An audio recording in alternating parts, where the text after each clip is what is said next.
I'm Stephen Gold. And you recently pleaded guilty to writing The Return of Breaking Law. Yeah, but there was a lot of mitigation and I got away with an absolute discharge. If you are involved in a dispute over your child's welfare, there is a sporting chance that using a qualified mediator may settle the dispute and avoid court proceedings having to be started, or if they've already begun, avoid a contested hearing. Mediation doesn't come cheap, though. A couple can expect to pay between them within the range of £260 to £340 for each hour they're arguing in front of a mediator about whether or not their child should be called Lucifer, say. A North German court just said no to that.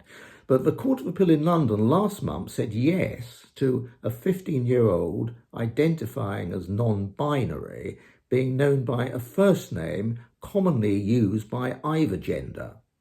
Well, whether the dispute is over name, which school the child should attend, or what parental contact should take place, the government will dish out a £500 voucher to pay for mediation, or at least to get it going. The scheme is still in trial mode, but it's been running for 4 years. The news is that it's just been extended until March of next year. They reckon that around 70% of couples achieve an agreement, at least about something, if not everything, through this mediation. You can pick your accredited mediator and they will sort out the token for you. The scheme isn't means tested, so millionaires qualify. I've kept you informed on the Breaking Law website over the last 8 years about how this claim was going, in particular how we could all be in for some compensation for doing almost nothing. Well, the claim stemmed from MasterCard having kept prices up by imposing unlawful fees on suppliers between 1992 and 2008. At one stage, I suggested, didn't I, that you should put a bottle of champagne on ice ready to imminently celebrate a windfall. I need to revise that advice, I'm afraid. Just leave a glass of Lucozade and a few peanuts out on the dining room table.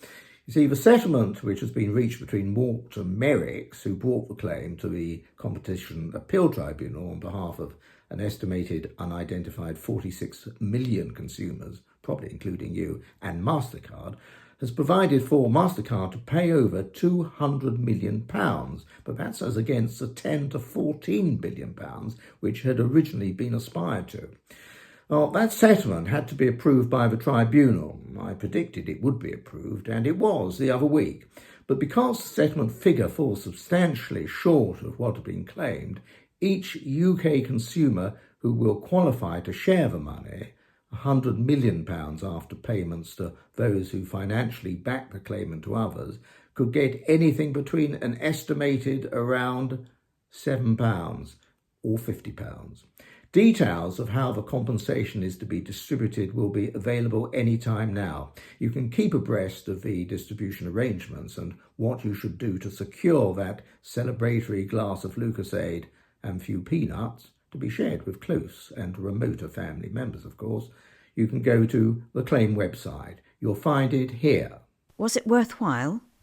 Well, I suppose it depends on how much you like Lucozade and peanuts. As I wrote in my book, you can steal a paperclip, you can steal a gold bar, but you can't steal land. By treating a metre or two, or 3, or 4, of your neighbour's garden as your own, you're not guilty of theft. In fact, it gets better, you may think. Eventually, you could become the legal owner of that land. The squatter must not only treat the land as their own for the required period of time, but must do so quite openly and without the express consent of the neighbour. And when that required period of time is up, the squatter can apply to the land registry to be registered as the new owner of the squatted land. There are special rules where the squatted land is adjacent to your neighbour's land, and the exact line of the boundary between the two properties has never been fixed by land registry rules. The squatter for the required period of time must have reasonably believed that the land in question belonged to them, which would be hard to show if they've been acting in bad faith. I can't stand the tension, Stephen. What's the required period of time? What you'd never ask. 10 years. Is that 10 years immediately before the application is made to the Land Registry? Well, the Court of Appeal had decided it was, but the Supreme Court has just overruled that decision, and so it won't matter that by the time the application to the Land Registry is made, the squatter no longer reasonably believes that the land in question was theirs. If the 10 years of reasonable belief has already been clocked up, that will be good enough. Otherwise, squatters' rights would have been lost the moment the next door neighbour convinced the squatter that they were in the wrong. This is the Supreme Court decision published on the 26th of February 2025.